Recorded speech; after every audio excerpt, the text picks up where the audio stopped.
2024 ಬರುವ ಡಿಸೆಂಬರ್ 3 ಮತ್ತು 4ರಂದು ಶಿರಸಿಯಲ್ಲಿ ನಡೆಯಲಿರುವ ಉತ್ತರ ಕನ್ನಡ ಜಿಲ್ಲಾ 24ನೇ ಕನ್ನಡ ಸಾಹಿತ್ಯ ಸಮ್ಮೇಳನದ ಸರ್ವಾಧ್ಯಕ್ಷರಾಗಿ ಹಿರಿಯ ಬರಹಗಾರ ಆರ್.ಡಿ. ಹೆಗಡೆ ಆಲ್ಮನೆ ಅವರು ಆಯ್ಕೆಯಾಗಿರುತ್ತಾರೆ.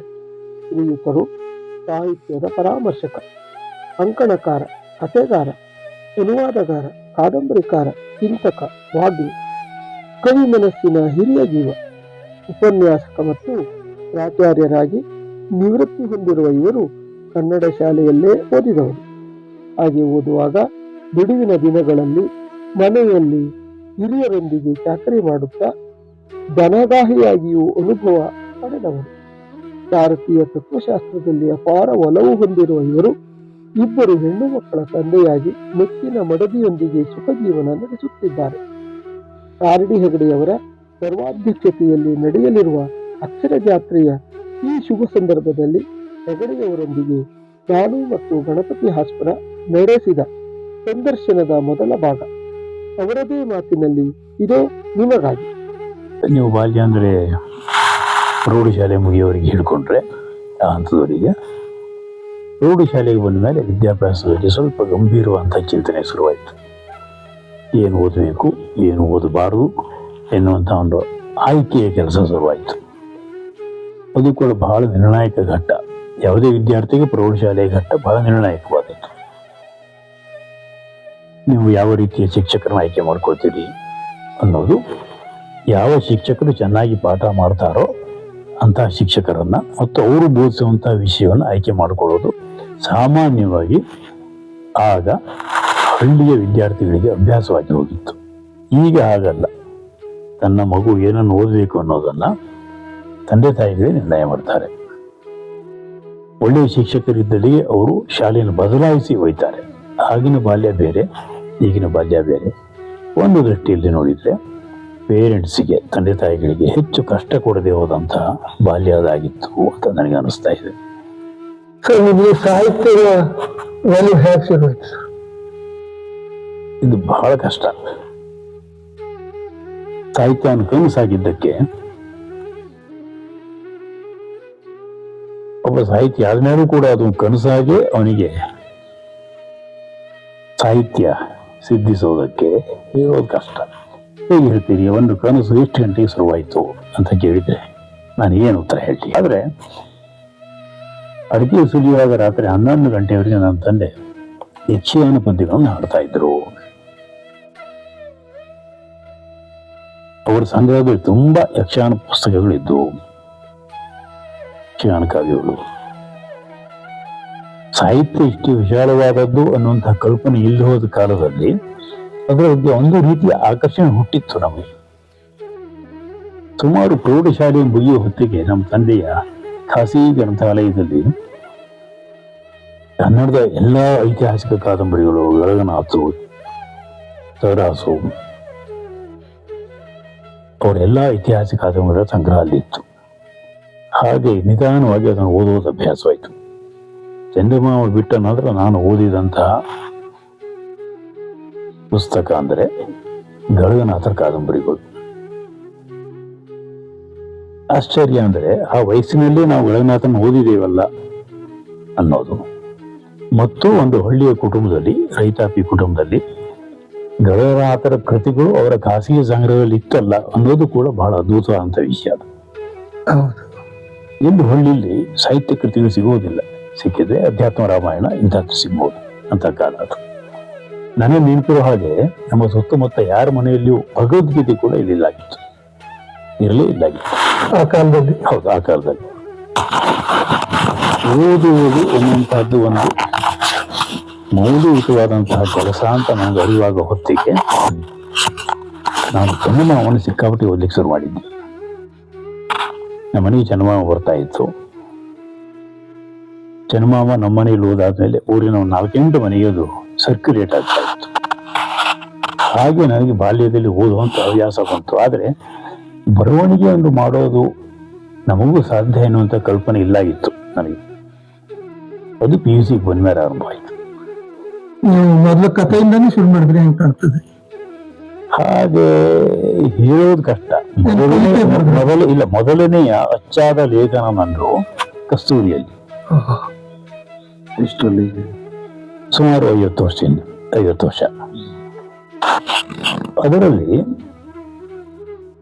ಈ ಅಶೋಕನ ಶಾಸನದಲ್ಲಿ ದೇವಾನಾಂ ಪ್ರಿಯದರ್ಶಿ ಅಶೋಕ ಅಂತ ಒಂದು ವಾಕ್ಯ ಬರ್ತದೆ. ಆತನ ಎಲ್ಲ ಶಾಸನಗಳ ಕೊನೆಯದ್ದು ಅಥವಾ ನೋಡಿದ್ರೆ ದೇವಾನಾಂ ಪ್ರಿಯದರ್ಶಿ ಅಶೋಕ ಎನ್ನುವಂಥ ವಾಕ್ಯ ಇರ್ತದೆ, ಅಶೋಕನನ್ನು ವರ್ಣಿಸುವಂತಹದ್ದು. ಇಲ್ಲಿ ಬಸ್ಕಿ ಶಾಸನದಲ್ಲೂ ಇದೆ. ಆ ಯಾಕೆ ದೇವಾನಾಂ ಪ್ರಿಯ ಎನ್ನುವಂಥ ಶಬ್ದ ಬಂತು ಅನ್ನೋದ್ರ ಬಗ್ಗೆ ನಾವು ಲೇಖನ ಬರುತ್ತೆ. ಅದು ಯಾಕೆ ಚೆನ್ನಾಗಿದೆ ಅಂತ ಕಾಣಿಸ್ತು ನನಗೆ. ಅದನ್ನು ಕಸ್ತೂರಿ ಕಳಿಸ್ದೆ, ಕಸ್ತೂರಿಯಲ್ಲಿ ಪ್ರಕಟವಾಯಿತು. ಆಗ ನನಗೆ ನಾನೊಬ್ಬ ಲೇಖಕ ಆಗಬಹುದು, ಸಾಧ್ಯತೆ ಇದೆ, ಯಾಕೆ ಆ ದಿಕ್ಕಿನಲ್ಲಿ ಪ್ರಯತ್ನ ಮಾಡಬಾರದು, ಅದರಲ್ಲಿ ನನ್ನ ಭವಿಷ್ಯ ಹುಡ್ಕೋಬಹುದಾ ಇತ್ಯಾದಿ ಆಲೋಚನೆ ಬಂದು ನಾನೊಬ್ಬ ಚಿಲ್ಲರೆಯ ಬರಹಗಾರ ಆದೆ ಅಂತ ಅನಿಸ್ತಾ ಇದೆ. ಮೊದಲು ಲೇಖನನೇ ಪದ. ಆ ನಂತರದಲ್ಲಿ ಕವಿತೆಗಳನ್ನ ಬರೆದಿದ್ದು ಕಡಿಮೆ. ಇತ್ತೀಚೆಗೆ ನಾನು ಫೇಸ್ಬುಕ್ ಬರವಣಿಗೆ ಮಾಡ್ಲಿಕ್ಕೆ ಶುರು ಮಾಡಿದ್ಮೇಲೆ ಯಾವುದು ನಿಜವಾದ ಕವಿತೆ ಅನ್ನೋ ಹುಡುಕಾಟದಲ್ಲಿ ಇದ್ದಾಗ ಕೆಲವು ಕವಿತೆಗಳನ್ನು ಬರ್ತೀನಿ. ಅಲ್ಲಿಗೆ ನಿಲ್ಲಿಸ್ಬಿಟ್ರಿ ಫೇಸ್ಬುಕ್ ನಿಂದ ಇಲ್ಲ, ಯಾವುದೇ ಕವಿ ಒಂದು ತಿಂಗಳ ಬರೀಲಿಲ್ಲ ಅಂದ್ರೆ ಒಂದು ಸಾಹಿತ್ಯಿಕ ಚಟುವಟಿಕೆ ನಿಂತು ಹೋಯ್ತು ಅಂತ ಅರ್ಥ ಅಲ್ಲ. ಖಂಡಿತವಾಗಿ ಎಲ್ಲ ಯೋಗಾಯೋಗ. ಒಂದು ಕವಿತೆ ಹುಟ್ಟುವುದೇ ಒಂದು ಯೋಗಾಯೋಗದಲ್ಲಿ, ಒಂದು ಕತೆ ಹೊಳೆಯೋದೇ ಒಂದು ಯೋಗಾಯೋಗದಲ್ಲಿ. ಒಂದು ಪ್ರಬಂಧಕ್ಕೂ ಒಂದು ಕವಿತೆಗೂ ಆ ಹುಟ್ಟುವ ಕ್ಷಣವನ್ನ ಹೋಲಿಸಿ ನೋಡ್ಲಿಕ್ಕೆ ಆಗೋದಿಲ್ಲ. ಪ್ರಬಂಧವು ಹೆಚ್ಚು ಪ್ರಯತ್ನ ಸಾಧ್ಯವಾದದ್ದು. ಕವಿತೆ ಮತ್ತು ಕಥೆಯೆಲ್ಲ ಪ್ರತಿಭೆಯಿಂದ ಒಂದು ಫ್ಲಾಶ್ ನಲ್ಲಿ ಹುಟ್ಟುವಂತಹದ್ದು. ಅದು ತಂತಾನೆ ಬರುವಂತಹದ್ದು. ಅದು ಯಾವುದೊಂದು ಕ್ಷಣದಲ್ಲಿ ಯಾವುದೋ ಒಂದು ಮಿಂಚುವಂತಹದ್ದು, ಹೊಳೆಯುವಂತಹದ್ದು. ಪ್ರಬಂಧ ಅಷ್ಟೊಂದು ಪೂರ್ತಿ ಹೊಳೆಯುವಂತಹ ಕೆಲಸ ಅಲ್ಲ, ಕಟ್ಟುವಂತ ಕೆಲಸ ಅದು. ಕಸ್ತೂರಿ ಬಂದ ನಂತರ ಮತ್ತೆ ಯಾವ ಪತ್ರಿಕೆಗೆ ಬರೀಲಿಕ್ಕೆ ಆರಂಭ? ಕಸ್ತೂರಿ ಬಂದ ನಂತರ ನಾನು ಸರಿಯಾಗಿ ನೆನಪಿರುವಂತಹ ಒಂದು ಲೇಖನ ನಾನು ಬರೆದದ್ದು ಅಥವಾ ಸರಣಿ ಲೇಖನಗಳು ಬರೀಲಿಕ್ಕೆ ತೊಡಗಿದ್ದು 74ರಿಂದ ಶೂದ್ರ ಪತ್ರಿಕೆಯಲ್ಲಿ. ಶೂದ್ರ ಪತ್ರಿಕೆಯಲ್ಲಿ ಅನೇಕ ಲೇಖನಗಳು ಬಂದು, ಸಾಹಿತ್ಯದ ಮೇಲೆ ಬಂತು, ಸಮಾಜ ಚಿಂತನೆ ಬಂತು. ಆಮೇಲೆ ಕೆಲವು ಪುಸ್ತಕಗಳ ಅವಲೋಕನ ಮಾಡಿದೆ. ಶೂದ್ರಕ್ಕೆ ಬಂದ ಮೇಲೆ ನನಗೆ ಒಂದು ಸಪೋರ್ಟ್ ಸಿಗದಾಗಾಯ್ತು. ಶೂದ್ರದಿಂದ ಹೊರಬೀಳೋದು ನನಗೆ ಸಾಧ್ಯವಾಗಿರಲಿಲ್ಲ. ಒಂದು ಆಕಸ್ಮಿಕದಲ್ಲಿ ನಾನು ಶೂದ್ರದಿಂದ ಹೊರಬಿದ್ದೆ. ಶೂದ್ರದಲ್ಲಿ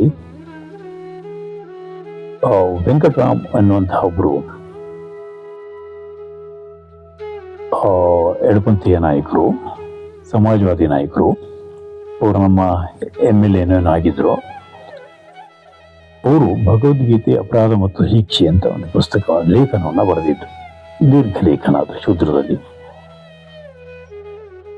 ಅದರಲ್ಲಿ ದಾಸ್ತೋವ್ಸ್ಕಿಯ ಕ್ರೈಮ್ ಅಂಡ್ ಪನಿಷ್ಮೆಂಟ್ ಮತ್ತು ಭಗವದ್ಗೀತೆ ಎರಡನ್ನು ಹೋಲಿಸಿ, ಭಗವದ್ಗೀತೆಗಿಂತಲೂ ದಾಸ್ತೋವ್ಸ್ಕಿಯ ವಿಷನ್ ಅಥವಾ ದರ್ಶನ ದೊಡ್ಡದಾಗಿತ್ತು ಅಂತ ಬರೆದು, ನಾವು ಶೂದ್ರದಲ್ಲಿ ಓದಿದ ಮೇಲೆ ನಾನೇ ಯೋಚನೆ ಮಾಡಿ ಎರಡನ್ನು ಮತ್ತೆ ಹೋಲಿಸಿ ನೋಡಿ, ದಾಸ್ತೋವ್ಸ್ಕಿಯ ಕ್ರೈಮ್ ಅಂಡ್ ಪನಿಷ್ಮೆಂಟ್ ಸೃಷ್ಟಿಯಾದಂತಹ ಕ್ಷಣ ಬೇರೆ, ಅದು ಹೊರಟಿರುವಂತಹ ದಿಕ್ಕು ಬೇರೆ, ಅದರ ಸಂದರ್ಭಗಳು ಬೇರೆ, ಅದರ ತೀರ್ಮಾನಗಳು ಬೇರೆ.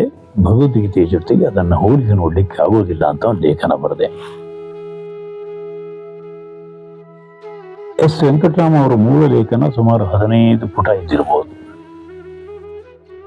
ನಾನು ಅದಕ್ಕೆ ಬರೆದಂತಹ ಉತ್ತರ ಸುಮಾರು ಅಷ್ಟೇ ಪುಟ ಇತ್ತು. ಅದೇ ಶೂದ್ರ ಪತ್ರಿಕೆಯವರು ಸಂಪಾದಕರು ಇದು ದೀರ್ಘವಾಯಿತು, 2 ಅಥವಾ 3 ಪುಟಕ್ಕೆ ಇಳಿಸಿಕೊಡಿ ಅಂತ ನನ್ನ ಪ್ರತಿಕ್ರಿಯೆಯನ್ನು ವಾಪಸ್ ಕಳಿಸಿದ್ರು. ನನಗೆ ಆಶ್ಚರ್ಯವಾಯಿತು. ಮೂಲ ಲೇಖನ 15-16 ಪುಟಕ್ಕೆ ಹಾಕ್ಲಿಕ್ಕೆ ಸಾಧ್ಯವಾಗ್ತಾ ಇದೆ, ಯಾಕೆ ಪ್ರತಿಕ್ರಿಯೆ ಆಗೋದಿಲ್ಲ ಅಂತ ಯೋಚನೆ ಮಾಡಿದೆ. ಏನೇ ಇರಲಿ ಅಂತ ನಮ್ಮ ಸ್ನೇಹಿತರೊಬ್ಬರು ರುಜುವಾತು ಪತ್ರಿಕೆ ಕಳಿಸೋಣ ಅಂತ ಅಂದ್ರು. ಅನಂತಮೂರ್ತಿಯವರು ಸಂಪಾದಕತ್ವದಲ್ಲಿ ಬರ್ತಾ ಇತ್ತು. ರುಜುವಾತು ಪತ್ರಿಕೆಯಲ್ಲಿ ಆ ಲೇಖನ ಪ್ರಕಟವಾದ ಮೇಲೆ ನನಗೆ ಒಂದು ರೀತಿಯ ಬ್ರೇಕಪ್ ಸಿಗದಾಕಾಯ್ತು. ಹಾ ಒಬ್ಬ ಲೇಖಕ ಅಂತ ಸುಮಾರು ಜನ ನನ್ನ ಗುರುತಿಸಿದ್ರು ನಾನು. ಅದಕ್ಕೆ ಗೌರೀಶ್ ಕಾಯಿಡಿಯವರು ಒಂದು ಒಳ್ಳೆ ಪ್ರತಿಕ್ರಿಯೆ ಕೊಟ್ಟರು. ವೆಂಕಟರಾಮ್ ಮತ್ತು ಆರ್ ಡಿ ಹೆಗಡೆ ಇಬ್ಬರ ಆಲೋಚನೆಗಳಲ್ಲೂ ಕೆಲವು ಸಮರ್ಥಿಸಲಾಗದಂತಹ ಸಂಗತಿಗಳಿವೆ, ಕೆಲವು ವಿರೋಧಗಳಿವೆ. ಭಗವದ್ಗೀತೆ ಹಾಗಲ್ಲ, ಹೀಗೆ ಓದಬೇಕಾಗಿತ್ತು ಅಂತ ಅವರು ಲೇಖನ ಓದಿದ್ರು. ತುಂಬಾ ಚೆನ್ನಾಗಿದೆ ಆ ಲೇಖನ ಕೂಡ. ಆಗ ನಾನು ಒಬ್ಬ ಚರ್ಚೆಗೂ ಕೂಡ ಒಳಗಾದಂತಹ ಲೇಖಕ ಅಂತ ನನಗೆ ಅನಿಸ್ತು. ಯಾವಾಗಲೂ ಲೇಖಕನಿಗೆ ಅವನು ಬರೆದದ್ದು ಚರ್ಚೆಗೆ ಸಿಕ್ಕೋಬೇಕು. ಹೌದು. ಎಲ್ಲರೂ ಓದಿದವರೆಲ್ಲರೂ ವಿರೋಧಿಸ್ಲಿ, ಅರ್ಧ ಜನ ವಿರೋಧಿಸಿ ಅರ್ಧ ಜನ ಅದನ್ನು ಸಮರ್ಥಿಸಲಿ. ಅದು ಒಳ್ಳೆಯ ಆರೋಗ್ಯವಂತವಾದಂತಹ ಬರವಣಿಗೆ ಅಂತ ನನಗನ್ನಿಸ್ತಾ ಇದೆ. ಬರೆದದ್ದು ಚರ್ಚೆ ಒಳಗಾಗಬೇಕು, ಅದು ಮುಖ್ಯ. ಹೀಗಾಗಿ ನಾನು ಕ್ರಮೇಣವಾಗಿ ಯಾವುದೇ ಒಂದು ಮುಹೂರ್ತಕ್ಕೆ ಸಿಗದೇನೆ ಲೇಖಕ್ಕಾಗಿ ಮುಂದುವರೆದು ಬೆಳೆದೆ ಅಂತ ಹೇಳೋದಿಲ್ಲ.